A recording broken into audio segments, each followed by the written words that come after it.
Sir మీ అభిప్రాయం ఏంటి? What is your stand?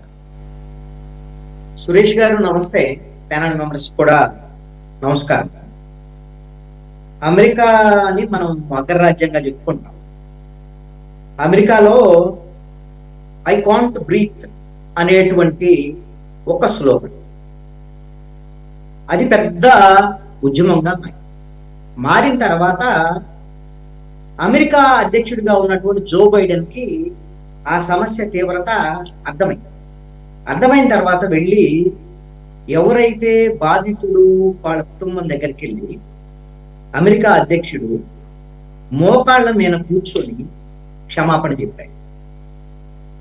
అయినా సరే రాజకీయంగా అమెరికా అధ్యక్ష ఎన్నికల్లో కీలకంగా అధ్యక్షుడు మార్పు వెనక ఉన్నటువంటి ప్రభావితమైనటువంటి అంశాల్లో ఈ ఐకాంట్ బ్రీత్ అనేటువంటి ఈ నినాదము ఉద్యమం కూడా చాలా కీలకమైనటువంటిదిగా ఉంది. అంటే ఒక దేశ అధ్యక్షుడినే మార్చగలిగినటువంటి అంత ఉద్యమం. ఏంటయ్యా ఉద్యమం అనేది అందరికి తెలుసు. ఏంటి ఐకాంట్ బ్రీత్ అనేది? ఒక పోలీసు ఒక వ్యక్తి మెడ మీద ఒక మోకాలు వేసి తొక్కుతుంటే నాకు ఊపిరాడటం లేదు, చచ్చిపోతున్నాను అని వినకుండా చేసినటువంటి దానివల్ల అతను చనిపోయినటువంటి పరిస్థితి. ఏంటి అతను ఎవరు? పోలీసు వాదన ఏంటి? అతను ఆల్రెడీ కౌంటర్ ఫిట్ కరెన్సీ అంటే నకిలీ నోట్లు చలామణి తీవ్రమైన నేరారోపణలు ఎదుర్కొన్నటువంటి వ్యక్తి కాబట్టి అతన్ని నేను డిటెన్షన్ చేశాను అనేటువంటి విధంగా పోలీసుల వాదన. కానీ మీరు అతని మీద నేరారోపణలు ఉంటే ఆ నేరారోపణలకి తీసుకెళ్లి కోర్టులో హాజరుపరచడం వరకు ఓకే, కానీ అతను గొంతు మీద కాలేసి తొక్కేటువంటి అధికారము పోలీసుకు లేదుగా. రెండు వేరు అంశాలు. అందుకని ఇక్కడ మనం కీలకంగా ఒక అంశాన్ని గమనించాలి. ఈ డిబేట్ లో మాట్లాడినట్టు ముగ్గురు కూడా తెనాలి పోలీసు చేసింది తప్పు అని మాట్లాడారు. కరెక్టే కదా? తప్పు ఖచ్చితంగా. ఎందుకు తప్పు అయింది? చట్టరీత్యా భారతదేశంలో భారత న్యాయ సంహిత ప్రకారంగా ఎవరైనా సరే నేరం చేస్తే ఆ నేరం చేసినటువంటి వాళ్ళని నేరారోపణలు వాళ్ళ మీద మోపి వాళ్ళని తీసుకెళ్లి కోర్టులో హాజరుపరిచేటువంటి బాధ్యత మాత్రమే పోలీసులకు అప్పగించబడింది. ఈ భారతీయ న్యాయ సంహిత బిఎన్ఎస్ఏ ఆంధ్రప్రదేశ్ లో కూడా అమలవుతూ ఉంటాం. అంతే తప్ప ఆంధ్రప్రదేశ్ న్యాయ సంహిత అయితే సపరేట్ గా ఏం రాసుకోలేదుగా. ఎందుకంటే కనపర్తి శ్రీనివాస్ గారు పోలీసులు చేసింది తప్పే అని చెప్తూ ఈ రాష్ట్రంలో ఉన్న 90 మందో 90% మందో 99% మందో అందరూ ఆ విధంగా కొట్టడానికి తెనాలి పోలీసులు ఒప్పుకుంటున్నారు అని చెప్పి ఒప్పుకుంటే ఇక మనకు భారతీయ న్యాయ సంహిత ఇవన్నీ మన రాష్ట్ర ప్రజలు ఏం కోరుకుంటే అది చేయటానికే కదా. మీరు వెంటనే ఒక పని చేయండి, ఇక మాకు భారతీయ న్యాయ సంహిత మా ప్రజలు ఇన్స్టెంట్ జడ్జిమెంట్ కృష్ణాన్యల్ గారు ఓకే, అది కాదు ఈరోజు మన టాపిక్. ఏంటంటే జగన్మోహన్ రెడ్డి గారి యొక్క పరామర్శ యొక్క వైబిలిటీ, అంటే అక్కడ ఆవశ్యకత లేదంటే కనుక ఆయన పరామర్శించిన తీరు, ఆయన బయటకు వచ్చిన తర్వాత మాట్లాడిన దాని గురించి మీరు 2020లో జరిగిన ఐకాంట్ బ్రెత్ ఓకే, అది black lives matter, George Floyd అక్కడ చనిపోయిన వ్యక్తి, అవన్నీ మాకు గుర్తున్నాయి. అయితే దానికి దీనికి పోలికగా ఎటువంటి సంబంధం లేదు. అక్కడ లిటరల్లీ అతన్ని అక్కడ ఊపిరాడకుండా చంపేశాడు. అతనికి ఉన్నటువంటి ఆ వైట్ స్కిన్ ఆ జాతీయ అహంకారంతో అక్కడ క్లియర్ కనపడుతుంది. అఫ్ కోర్స్ జార్జ్ ఫ్లాయిడ్ అక్కడ రిపీటెడ్ అఫెండర్ అయ్యి ఉండొచ్చు, దట్ డజంట్ మ్యాటర్. అలాగే అక్కడేం జార్జ్ ఫ్లాయిడ్ ఏమి పోలీసుల మీద తిరగబడి కొట్టలేదు, అక్కడేం ప్లాన్గా జరగలేదు.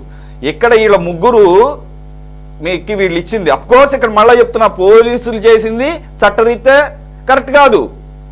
కానీ ఆ ముగ్గురు దానికి ముందు ఏం చేశారు? ఒక హెడ్ కానిస్టేబుల్ మీద అటాక్ చేస్తే జరిగిన దానికి వీళ్ళు పబ్లిక్ క్లెయిమింగ్ ఇచ్చారు. వీళ్ళు కావాలనుకుంటే ఏముంది, ఆ కోటింగ్ అంతకన్నా 10 ఇంతల కోటింగ్ లోపల ఇస్తే మనం ఇప్పుడు అసలు డిస్కషన్ పాయింట్ కూడా అయ్యేది కాదు. ఆఫ్ కోర్స్ దాన్ని కూడా ఎవరు సమర్థించట్లా. కానీ మీరు జార్జ్ ఫ్లాయిడ్ విషయం తీసుకొచ్చారు కాబట్టి అక్కడ జరిగింది వేరు, ఇక్కడ జరిగింది వేరు అంటున్నాను. Yeah please continue. ఈ జగన్మోహన్ రెడ్డి గారు పరామర్శకు వద్దాం సార్. దానికి కూడా వస్తాను. జార్జ్ ఫ్లాయిడ్ దానికి దీనికి ఉన్నటువంటి సంబంధాన్ని కూడా చెప్తాను. మీ వాదన మీది, నా వాదన నాది. ఓకే, ఇక్కడ ఈ ముగ్గురుకు సంబంధించినటువంటి నేరారోపణలు లేకపోతే కానిస్టేబుల్ కొట్టినటువంటి వ్యవహారాలు ఇవన్నీ కూడా ఏంటి వాళ్ళ నేరారోపణలు? వాళ్ళు గంజాయి అమ్ముతారు, గంజాయి తాగుతారు, ఎదుటోళ్ళ మీద గంజాయి తాగి దాడి చేస్తారు, అదే విధంగా పోలీసుల మీద దాడి చేశారు. ఇవన్నిటి మీద కేసులు నమోదయ్యాయి. వాళ్ళ మీద కేసులు నమోదయ్యే చర్యలు తీసుకోవడానికి మీకు అధికారం ఉంది, పోలీసులకి ఎక్కడ కోర్టులు ఆధారపరచడానికి, ప్రభుత్వానికి చర్యలు తీసుకోవాలి. ఇక్కడ ఇదే కనపర్తి శ్రీనివాస్ గారు ఈ డిబేట్ లో ఇంకొక విషయాన్ని కూడా చెప్పారు. అయ్యా, ఈ విధమైనటువంటి గంజాయి వ్యవహారం ఇవన్నింటినీ కూడా వైసీపీ ప్రభుత్వంలో రాజకీయ నాయకులు, పోలీసులు వీళ్ళందరూ కలిసి రాష్ట్రం మొత్తాన్ని గంజాయి రాష్ట్రంగా మార్చారు.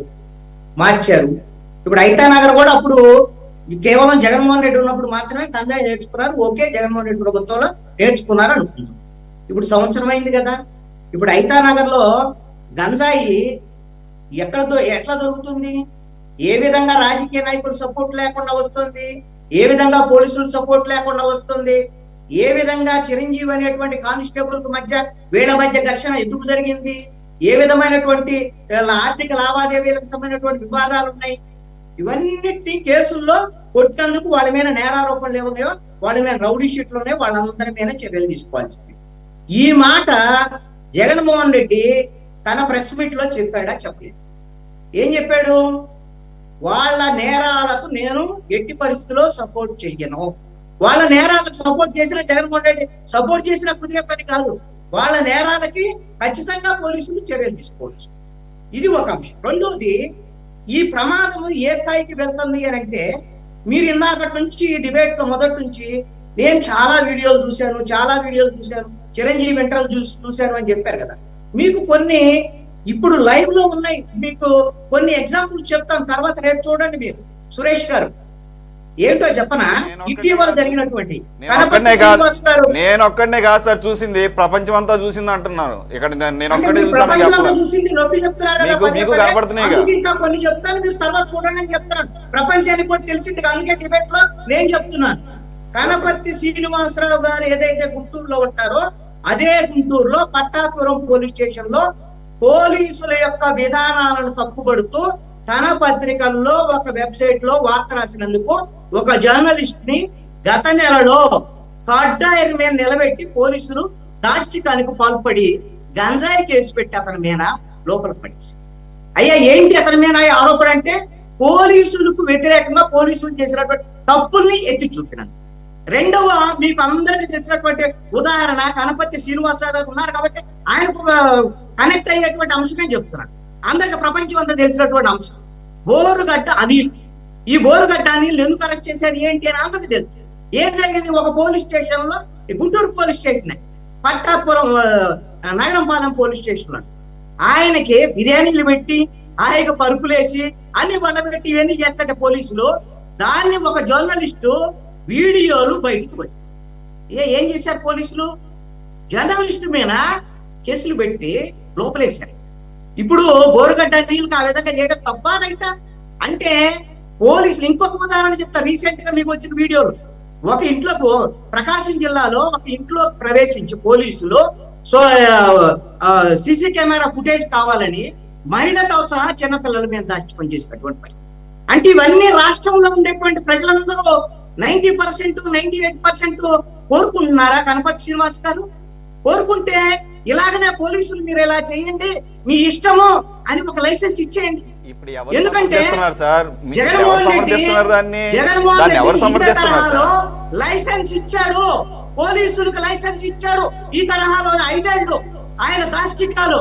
ఇప్పుడు సైదా గారు చెప్పారు కాబట్టి మళ్ళీ అర్థం, సుధాకర్, అదే విధంగా వరప్రసాద్, అదే విధంగా కిరణ్, అదే విధంగా అబ్దుల్ సలాం, వీళ్ళందరూ పోలీసుల దాష్టికానికి చనిపోయినటువంటి వాళ్ళు.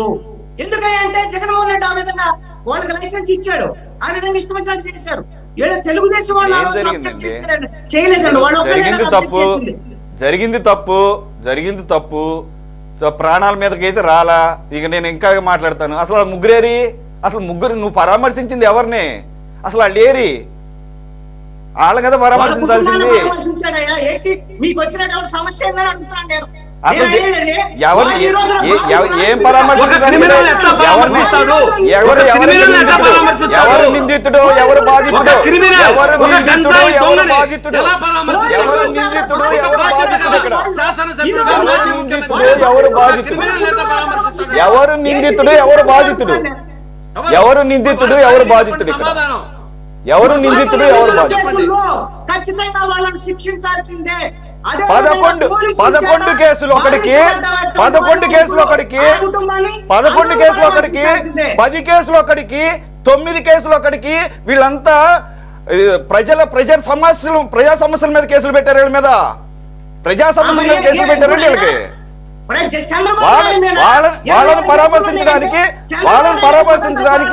వాళ్ళని పరామర్శించడానికి మాజీ ముఖ్యమంత్రి అయితే మీరు సమర్థిస్తున్నారా వాళ్ళని రిపీటెడ్ ఆఫెండర్స్ ఒక నిమిషం రిపీటెడ్ ఆఫెండర్స్ ఇప్పుడు కూడా చెప్తున్నాం పోలీసులు చేసింది చట్ట ప్రకారం తప్పు రిపీటెడ్ ఆఫెండర్స్ రౌడీ షీటర్స్ వీళ్ళని పరామర్శించడానికా మాజీ ముఖ్యమంత్రి వెళ్ళేది ఈ రోజున చట్ట ప్రకారంగా తప్పు చేసినటువంటి పోలీసుల మీద చర్యలు ఉండాలా అక్కర్లేదా మీరు చెప్పండి కానిస్టేబుల్ భార్య రామకృష్ణారెడ్డి సోదరులు మాచర్లలో మానవ మృగాలుగా ఎగబడితే మీరేమన్నా ఆపారా? మాచర్లలో పిన్నెల్లి రామకృష్ణారెడ్డి వాళ్ళ సోదరులు అరాచకాలు మీరేమన్నా ఆపారా? పోలీసులు కంటే మీరేమన్నా ఆపారా? చెప్పండి ఏంటి సురేష్ గారు నేను అడిగిన దానికి సమాధానం చెప్పండి మీరు అన్నప్పుడు సార్. నేను అడిగి మీరు నేనైనా మాట్లాడండి, మీరైనా మాట్లాడండి. నేను ఒక మాట మాట్లాడుతా ఉన్నాను. రౌడీ షీటర్స్ కి పరామర్శ ఏంటండి? గంజాయి బ్యాచ్లకి చైన్ స్నాచర్స్ పరామర్శలు ఏంటండి? చైన్ స్నాచర్స్ పరామర్శలు ఏంటండి? మీ ఊళ్ళో మీ గుంటూరులో పోలీసులు ఉదాహరణ ఎలాంటి నేను డజన్ చెప్తా ఇప్పుడు ఎవరు కాదన్నారు? అన్నింటి ఒకే కాదు కడతారా?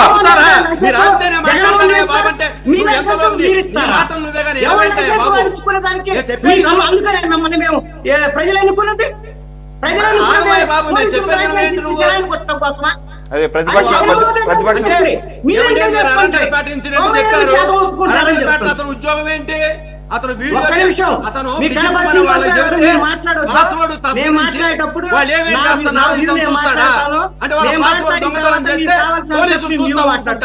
ఒక పాయింట్ చెప్తాను సురేష్ గారు ఒక పాయింట్ చెప్తాను.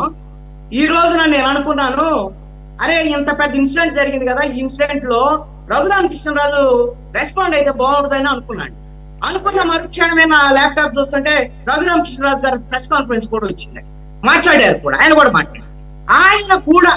ఆయన కూడా ఏం చెప్పారంటే అండి, ఈ డిబేట్ లో ఉన్న వాళ్ళు అందరూ చెప్పినట్టే పోలీసులు కొట్టడం తప్పని చెప్పి ఆయన ఏం చెప్పాడు అంటే, న్యాయము ధర్మము ప్రకారంగా వీళ్ళు తప్పు చేశారు కాబట్టి వాళ్ళని శిక్షించడం కరెక్టే అని అన్నాడు. మరి ఇప్పుడు రఘురామకృష్ణరాజు ఆ రోజున ఆయన మీద పోలీసులు కొట్టడం తప్పే అని వైసీపీ వాళ్ళు అంటూ, న్యాయము ధర్మము ప్రకారంగా ఇతర కులాల మధ్య మతాల మధ్య చిచ్చు పెట్టారు కాబట్టి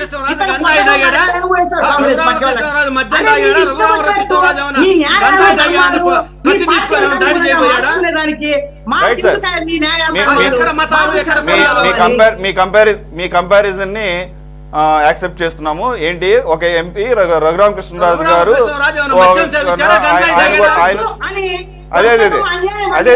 అదే ఆయన మీద కూడా పోలీసులు చేసింది, ఆయన మీద కూడా మీరు అనేది ఏంటంటే, ఆయన మీద కూడా ఒక నిమిషం వినండి సార్, ఒక నిమిషం వినండి. రఘురామకృష్ణరాజు గారిది కూడా అదే చట్ట ప్రకారం కరెక్ట్ కాదు, తప్పు, గాని ధర్మం న్యాయం ప్రకారం కరెక్ట్ అంటారు. ఏది, ఆయన కూడా రిపీటెడ్ అఫెండరు. అదే సార్, రఘురామకృష్ణరాజు గారికి ఇచ్చిన ట్రీట్మెంట్ కూడా చట్ట ప్రకారం కరెక్ట్ కాదు, ధర్మం న్యాయం ప్రకారం అయితే కరెక్ట్ అని అంటున్నారు. ఎందుకంటే అవునవునవును అదే రఘురామకృష్ణరాజు గారు కూడా ఒక్క నిమిషం వినండి సార్, రఘురామకృష్ణరాజు గారు కూడా పోలీసులు కొట్టాడు, రఘురామకృష్ణరాజు గారు కూడా పోలీసులు కొట్టాడు, రఘురామకృష్ణరాజు గారు కూడా రౌడీ షీటరు, రఘురామకృష్ణరాజు గారు కూడా రౌడీ షీటరు, రిపీటెడ్ అఫెండరు, ఆయన క్రిమినల్ రికార్డు ఉంది. వైఎస్ఆర్ కాంగ్రెస్ పార్టీ వాళ్ళు ఏమంటారు, రఘురామకృష్ణరాజును కొట్టడమేమో చట్టరీత్యా తప్పు, న్యాయం ధర్మ ప్రకారం కరెక్ట్ అని వైఎస్ఆర్ కాంగ్రెస్ పార్టీ వాళ్ళు అంటారు. ఇప్పుడు వీళ్ళను కొట్టడము చట్టరీత్యా నేరము అని తెలుగుదేశం వాళ్ళని న్యాయం ప్రకారం ధర్మం ప్రకారం కరెక్ట్ అంటారు. నేనేమంటానంటే ఈ రాష్ట్రంలో ఉండేటువంటి ప్రజలు కోరుకునేది అయ్యా న్యాయాలు ధర్మాలు కాదు, మాకు చట్టము, రాజ్యాంగము, అదే విధంగా బిఎన్ఎస్ భారత న్యాయ సంహిత దాని ప్రకారంగా ఉండండి. లేదు అంటే పోలీసులకు ఇచ్చే లైసెన్స్ వల్ల కనపర్తి శ్రీనివాస్ గారు ఆదేశాల మేరకు రేపొద్దున సురేష్ గారిని, రేపొద్దున కృష్ణాంజనేయుని అందరినీ కొట్టడానికి పోలీసులు సిద్ధంగా ఉన్నారు, కొడుతున్నారు. నేను ఉదాహరణ చెప్పాను. రౌడీ షీట్ లేదు సార్, నాకేమి క్రిమినల్ రికార్డ్ లేదు. కాల్పులు జరిగినప్పుడు కృష్ణాంజలి గారికి కూడా రౌడీ షీట్ లేదనుకుంటున్నాను, కృష్ణాంజలి గారు కూడా రిపీటెడ్ అఫెండర్ కాదనుకుంటున్నాను. కాబట్టి మా ఇద్దరికి నాకైతే టెన్షన్ లేదు, మీరు నా గురించి టెన్షన్ పడకండి. మీకు నాకు అయితే ఆ పరిస్థితి రాదనుకుంటున్నాను. అదే సార్, మీకు నా గురించి అయితే నాకు టెన్షన్ లేదు, మీకు నాకు అట్లాంటి పరిస్థితి రాదనుకుంటున్నా. మీకు నాకు అటువంటి రికార్డు లేదు కాబట్టి ఆ విషయంలో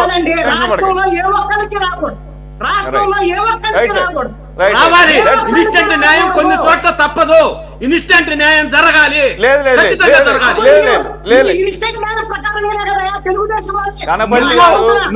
నేను ఒకటి అడుగుతా ఉన్నా, మీరు నక్సలైట్లు జరిగినప్పుడు నువ్వు నక్సలైట్లు తప్పని మాట్లాడినప్పుడు, నక్సలైట్లు చేసింది కరెక్ట్ అని మాట్లాడినప్పుడు ఇవాళ మాట్లాడతావు. మీరు యాజ్ ఏ జర్నలిస్ట్ గా నక్సలైట్లు చేసిన పని హర్షించారు, అప్పుడు హర్షించినప్పుడు ఇవాళ ఎందుకు నువ్వు చెప్తున్నావు? మళ్ళా సమాధానం చెప్పు. మేము అరిచింది గఫూర్ గారు, నేను, సైదా గారు అని తెలుగుదేశం పార్టీ ఆఫీస్ మీద దాడి చేయటం ఏంటి, చంద్రబాబు నాయుడు ఇంటి మీద దాడి చేయటం ఏంటి? ఇది అప్రజాస్వామికం. ఇలా దాడి చేస్తే ఎట్లా? పోలీసులు సపోర్ట్ తో జగన్మోహన్ రెడ్డి దాడి చేయించాడు, వాళ్ళు ఇష్టాన్ని చేశాడు.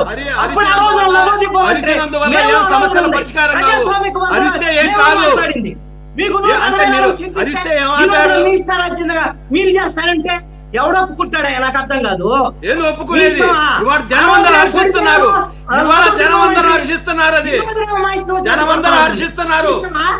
తెలుగుదేశం, జనసేన, బీజేపీ, అదేవిధంగా వైఎస్ఆర్ కాంగ్రెస్ పార్టీ మీ రాజ్యం కాదు ఇది.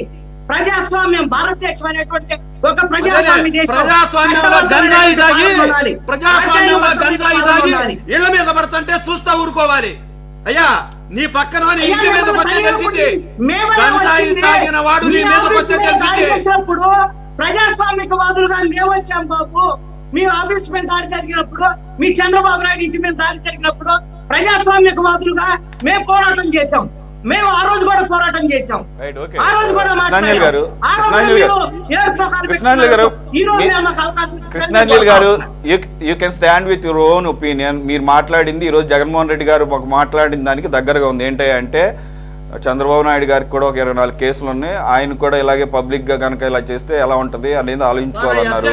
చంద్రబాబు నాయుడు కేసులు, మీరు జగన్మోహన్ రెడ్డి కేసులు, ఆది శంకరాచార్యుడికి ఆటో శంకర్ కున్నంత తేడా ఉంది ఇద్దరికి. అతను పెద్ద criminal, organised criminal. Chandrababu Naidu గారి చరిత్ర అది కాదు. Right, okay. ఆర్థిక నేరాలకే బయటకు కొన్ని దేశాల్లో అయితే ఉరి శిక్షలు విధిస్తారు. మరి అది ఆ సంగతి కూడా ఇక్కడ మరి మాట్లాడుకుంటే ఇంకా చాలా దూరం వెళ్తుంది. కపూర్ గారు, లెట్స్ కంక్లూడ్. కాదు సురేష్ గారు, సరే కృష్ణాంజలి గారి యొక్క ఆవేదన నేను అర్థం చేసుకుంటున్నాను. పాయింట్ ఏంటంటే, ఇప్పుడు నాకు పర్సనల్ ఎక్స్పీరియన్స్ అండి. అబ్దుల్ సలాము భార్య, పిల్లలు, చిన్న పిల్లలు ఇద్దరిని తీసుకుని పోయి రైలు కింద పడడానికి కారణం ఏంటంటే పోలీసుల వేధింపులే, పోలీసులతో లింక్ అయి ఉంది. అంటే పోలీసులకు కనుక ఒక్కసారి ఫ్రీ లైసెన్స్ ఉంటే చాలా అరాచకాలు చేస్తారండి. కాబట్టి ఇప్పుడు మొన్న జరిగిన ఇన్సిడెంట్ సరే జరిగిపోయింది. ఇన్సిడెంట్ న్యాయము అంటే అప్పుడు వాళ్ళు చిరంజీవిని కొట్టినారు, వెంటనే పోలీసు వాళ్ళు జోక్యం చేసుకొని వీళ్ళని 4 వాయించి పబ్లిక్ గా తీసుకొని పోయినా ఎవరేమనుకునే వాళ్ళు కాదు. వాళ్ళ రౌడీజం చేసినారు, అతని మీద వెంటనే పోలీసు వాళ్ళు వచ్చినారు, పట్టుకున్నారు, 4 కొట్టుకొని తీసుకుని పోయినారు. అట్లా కాకుండా 5-6 రోజుల తర్వాత 4 రోజుల తర్వాత తీసుకుని వచ్చి అదే ప్లేస్ లో కుట్టడం అనేటువంటిది ఇది కొంచెం high handedness of the police. నేను చెప్పేది ఏమంటే గవర్నమెంట్ మనసులో ఏమున్నా ఈ రకమైనటువంటి ట్రెండ్ కర్వ్ చేస్తాము అనేటువంటి చెప్తే కొంచెం ప్రశాంతత ఏర్పడుతుంది. లేకపోతే వాళ్ళకి వ్యతిరేకంగా పోలీసు వాళ్ళతో చేయిస్తారు అనేటువంటి ఒక అపనమ్మకం ఏదైతే వైసీపీ కాలంలో జరిగిందో అది మీ కాలంలో జరుగుతుందేమో అనేటువంటి భయాందోళన లేకుండా చేసుకోవడం మీకు అవసరం. కాబట్టి ఆ రకమైనటువంటి జాగ్రత్తలు తీసుకోవాలని మాత్రం నేను చెప్తున్నాను. సరే జరిగిపోయిన ఇన్సిడెంట్ అది. అయితే జగన్మోహన్ రెడ్డి గారికి ఏంటంటే పాపం ఆయన సమస్యలు దొరకడం లే, ప్రజా సమస్యలు తీసుకుంటే మంచి మైలేజ్ వస్తుంది. ఈ ఎందుకో పోతున్నాడు, సలహాదారులు కూడా అట్లే ఉన్నట్టున్నది. గఫూర్ గారు లేవా సార్ సమస్యలు, ప్రజా సమస్యలు లేవా సార్? మీరు రోజు బయటకు వెళ్ళలేదు సార్ ఆ సమస్యలు? మీరంటే కమ్యూనిస్ట్ జరుగుతుండింది. విశాఖపట్నంలో 1000 మంది రోడ్ల మీద ఉన్నారు.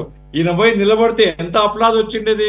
అట్లాంటి దానికి పోడు. అసలు మాట్లాడారా కనీసంగా అక్కడ ఏం జరుగుతుందో అసలు ఫాలో అవుతున్నాడు ఆయన? ఎన్ని సమస్యలు లేవు సార్? కమ్యూనిస్టులకి పని లేదా? రోజు 24 గంటలు మరి ఆ సమస్యల మీద కదా ఉంటుంది. అటువంటి దానికి వెళ్లాల్సింది పోయి ఉన్న 2 రోజులునేమో ఇటువంటి పరామర్శలు, మిగిలిన 5 రోజులునేమో వెళ్ళి బెంగళూరులో కూర్చుంటే ఇదేం ప్రతిపక్ష నేతగా అది బాధ్యతలు నెరవేర్చుతున్నట్టు మీరే చెప్పండి. మంచిదే కదా సార్, అది కూటమికి మంచిదే కదా. ఏ చర్యని సమర్థించం, కానీ జగన్మోహన్ రెడ్డి వచ్చి ఆ నేరస్తుడి ఇంటికి పోయి నువ్వు చెయ్యి మా న్యాయసౌత మేము అంటుంటాము. ఇవాళ ఒకటి గమనించండి, జగన్మోహన్ రెడ్డి అని ఒక మాజీ ముఖ్యమంత్రి అక్కడికి వస్తే తెనాలి రైతాంగం అంతా ఒక్కడైనా పంచగట్టుకున్న వ్యక్తి ఒక్క వ్యక్తి నాకు చూపించండి అక్కడ. నేను మళ్ళా చెప్తున్నా, ఇవాళ జగన్ చుట్టూ వచ్చిన మొత్తం గంజాయి బ్యాచ్, మొత్తం రౌడీ షీటర్. అంత దూరం నేను వెళ్ళను, అంత దూరం అసలు అక్కడ నేను వెళ్తా. ఒక్క నిమిషం వినండి, అక్కడ ఒక్క నిమిషం వినండి. శ్రీనివాసరావు గారు అంత ఫ్రీగా గంజాయి సప్లై చేస్తున్నారా ఏంటి? లేదండి, అక్కడ గంజాయి బ్యాచ్. నేను ఈ గవర్నమెంట్ చంద్రబాబు నాయుడు గారు వచ్చిన తర్వాత అసలు అక్కడ పరామర్శ వాతావరణం దొరికిందని చెప్పానండి. పరామర్శ వాతావరణం ఎక్కడన్నా కనపడింది? అసలు పరామర్శ వాతావరణం ఎక్కడన్నా కనపడిందా? కనీసం ఆయన మాట్లాడేటప్పుడు మాట మనలాంటి వాళ్ళని వినిచ్చారు అసలు? సీఎం సురేష్ గారు ఇక్కడ ఒక పాయింట్ చెప్తాను నేను. కంక్లూడ్ చేసేయండి సార్ ప్లీజ్. జగన్మోహన్ రెడ్డి విషయంలో ఆయన ముఖ్యమంత్రిగా ఏ విధంగా అయితే ఫెయిల్ అయ్యాడో ప్రతిపక్షంలో కూడా అట్టఫ్లాప్ అయ్యేటువంటి విధంగా ఈ సంవత్సర కాలంలో వ్యవహరిస్తూనే ఉన్నాడు. దీంట్లో నో సెకండ్ థాట్. నా పాయింట్ ఏంటి అంటే జగన్మోహన్ రెడ్డి అలా చెయ్యాలి ఇలా చేయాలి అనేటువంటి దాని మీద వాళ్ళు ఎలా చూసుకుంటే మనం కూడా సలహాలు ఇవ్వచ్చు, తప్ప కాదు. కానీ నేనేమంటానంటే అసలు అతను కూడా అతని కోసం చూడాల్సినటువంటి ప్రజలు కాదు. నేనే ప్రజల కోణంలో ప్రజల ఎజెండాకు అనుగుణంగా ప్రజల ఆలోచనతో ఒక ఎజెండా ముందుకు రావాలి అని నేను అంటున్నాను. ఏం వాళ్ళు కూటమి పోతే జగన్మోహన్ రెడ్డి పోతే కూటమే, వీళ్ళిద్దరు తప్పులు చేస్తూ నేను మీడియా కూడా ఈ రోజున వాళ్ళ రాజకీయ ఎజెండాకు అనుగుణంగా వాళ్ళ ఎజెండా అయితే కొంతమంది వాళ్ళకి సపోర్ట్, వీళ్ళ ఎజెండా అయితే వీళ్ళకి సపోర్ట్. అసలు ప్రజల ఎజెండా ఎక్కడుందండి నేను అడుగుతున్నాను.